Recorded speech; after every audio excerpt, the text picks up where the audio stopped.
Guys, kamusta na? Malamang yung iba sa inyo nagsubok na magluto ng lechon kawali, no? O ng bagnet nung Pasko at nung Bagong Taon. Sana okay lang kayo, ha? Sana walang natalsikan ng mantika. Pero kung meron man, sorry to hear that. Minsan talaga may mga ligaw ng mantika, eh. Para sa ating episode ngayong araw na to, ipapakita ko naman sa inyo yung isa pang technique. Siyempre, pipirito pa rin ito, no? Gagamit ng mantika, pero less likely itong tatalsik. Hindi tayo gagamit ng air fryer dito, ha? Kumbaga, mantika ang magpapalutong dito sa bagnet na gagawin natin. Kaya tutok lang kayo.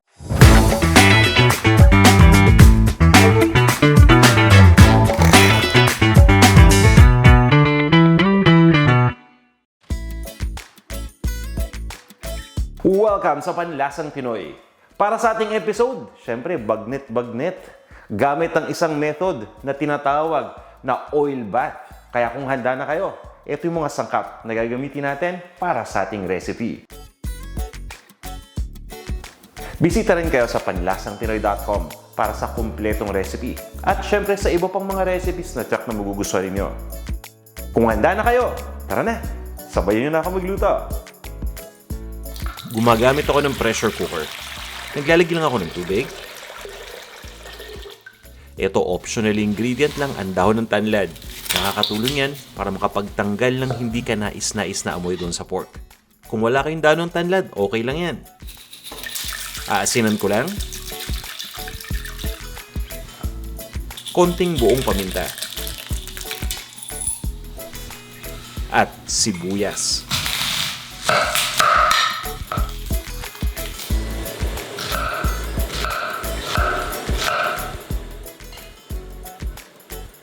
Lahat ng mga sangkap na yan ay makakatulong para magbigay ng lasa dun sa pork. Kahit na sandali lang natin yung lulutuin, kakapit at kakapit pa rin yung lasa ng mga sangkap na yan. Ito na yung liempo.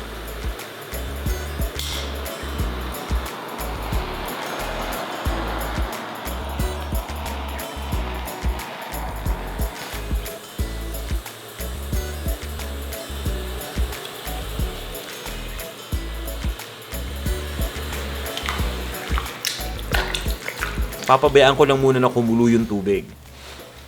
Pakuluan lang natin ng mga 3 minuto yan. At tatakpan ko na yung pressure cooker pagkatapos.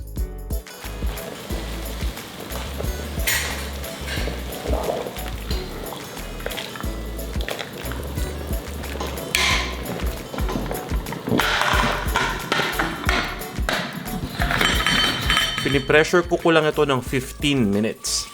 So, mabilisan lang 15, 1-5.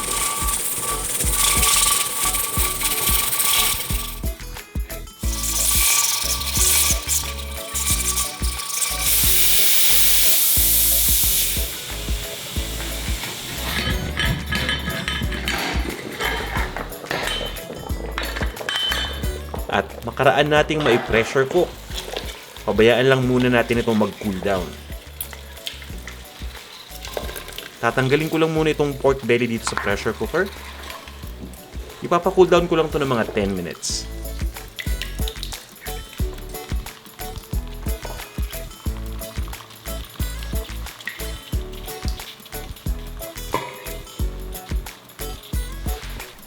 At para talagang makasigurado tayo na maging malasa ito, so once na mag-cool down binabaliktad ko lang muna yung pork belly. So ito yung laman na part ang nasa ibabaw. Aasinan ko lang ito. At pwede rin kayong maglagay ng ground black pepper. Hindi naman natin kasi i-deep fry ito mamaya Kaya okay lang. Ipapakita ko sa inyo yung method na to. Cool na cool. Yan. Ibabaliktad ko ulit ito. Ngayon naman yung balat na part na yung nasa ibabaw.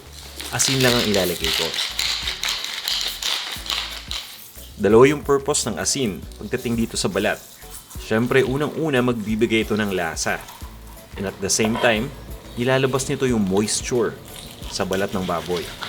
Kaya naman mabilis itong nadidehydrate at natutuyo. Yun yung gusto natin, matuyo itong balat.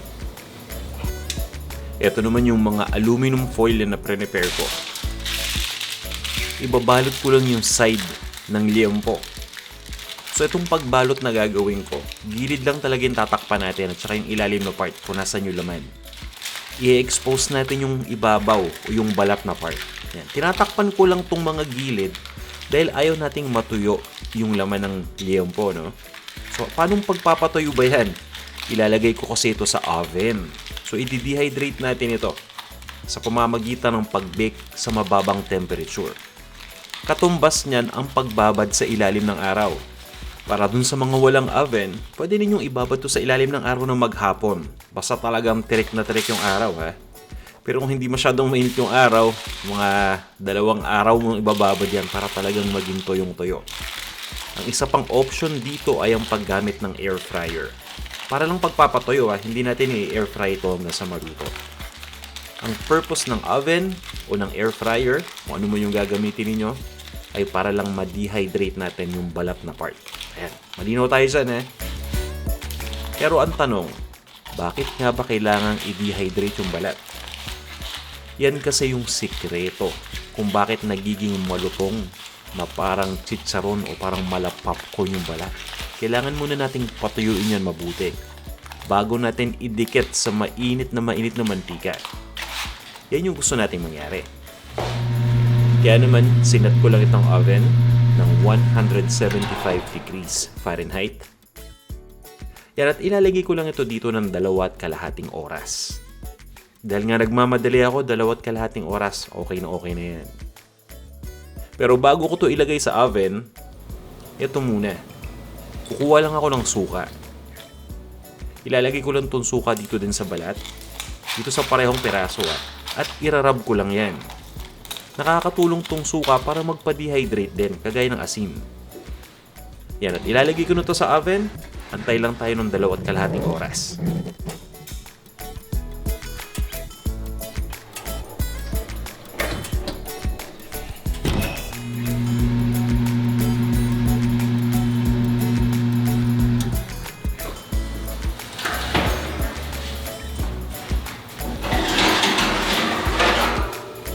Ngayong ready na at napatuyo na natin yung balat ng liempo.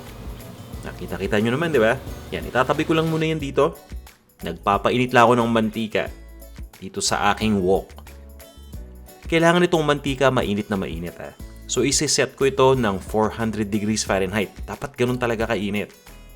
At para mas maging okay yung mantika, para mas maging malasa ito, maglalagay muna tayo ng bawang.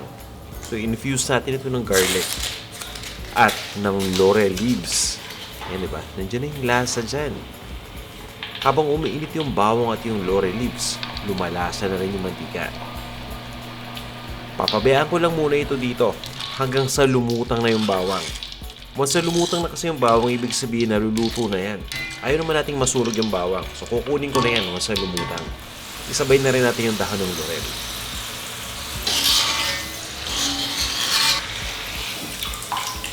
So, ang tanong dito, paano nga ba natin lulutuin yung liempo? Sabi ko kasi hindi pwede deep fry, diba?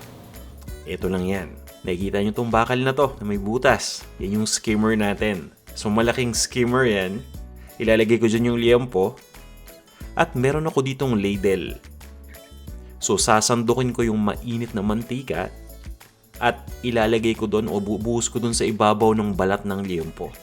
So, continuous itong ating ginagawang step, hanggang sa maging malapopcorn na yung balat.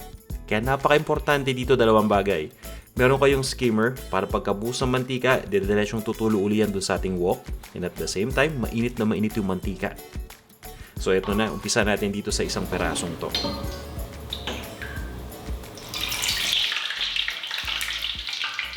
So, mag-ingat kayo kapag ginagawa itong prosesong to. Guys, sobrang init ng mantika, mabigat yung hawak natin na skimmer. Nilagyan pa natin ng mabigat yan na pork belly. So, talagang mga ngalay kayo dyan. Ang importante, i-ready ninyo yung sarili nyo.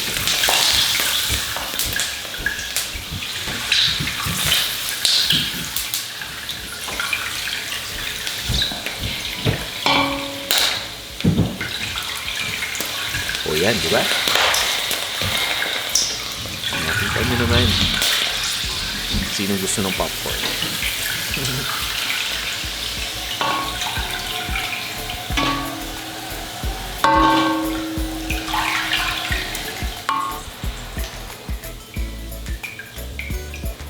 Ngayong ready na tong isang slab, yung isa naman. Diba? Walang talsik ng mantika. At, syempre, no, nakaka-entertain pa habang ginagawa natin to.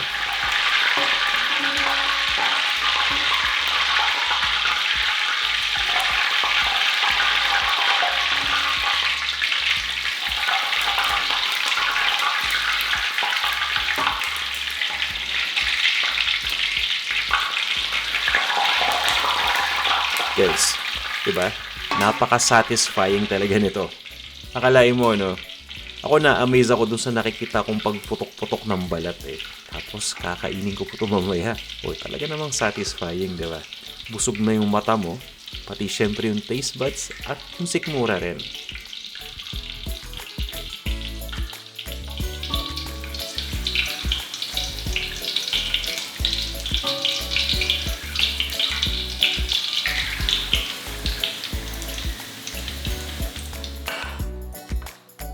Ipapa-cool down ko lang to sandali. At pagkatapos, i-serve na natin to. Ito na ang ating crispy bagnet na parang popcorn lang, no? Tara, tikman na natin. Ready na tong ating bagnet. Diba? Nakita nyo naman, simple lang nating niluto, no? At ang bilis na nagputukan, yung popcorn, diba? Talagang pum pum pum. Ngayon, magkakasubukan na tayo kung lumutong ba. Guguntingin ko na lang. Tumalsik pa yung chicharon eh. Sandali, sayang yan. Ayos naman, no? Rinig nyo ba?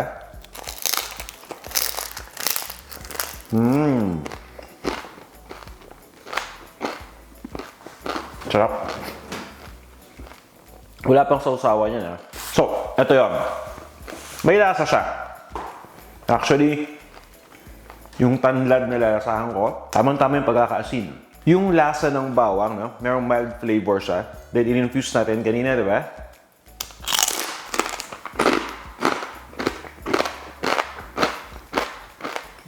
Okay yung lasa niya. Para siyang mahalimuyak na chicharon. Parang ganun yung dating. Dahil ang dami natin nilagay ng herbs. Kuha ko ng part ngayon na may laman.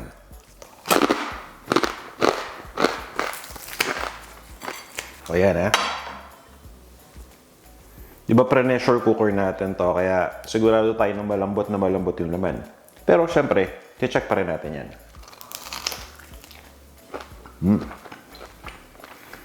Juicy. Sobrang lambot ng loob. Laman pa lang yung kinakain ko, ha. Pagsasamahan ko ng balat, syempre magsasama na yung texture at yung lasa.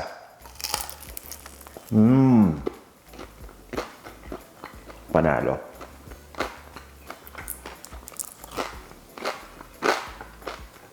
Sa mga nagkikito o mag-uumpisa magkito this year, alam ko masyado tayong medyo naging loose, no? At napabayaan natin yung ating mga diet nung pandemic. Well, may pandemic pa rin naman, pero alam ko iba sa inyo, nagsiseryoso na, konting bawas timbang.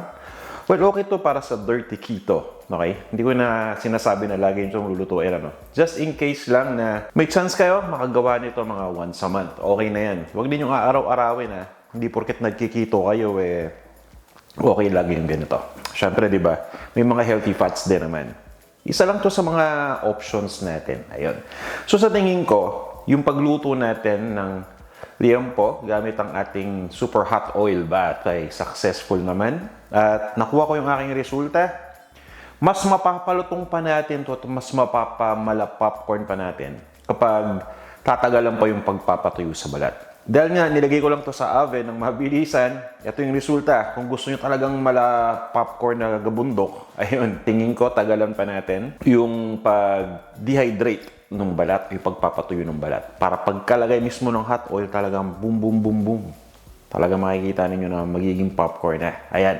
Guys, matanong ko lang kayo, nasubukan nyo na bang gumawa ng ganitong luto ng bagnet o ng lechong kawali, kung anong tawag ninyo dyan?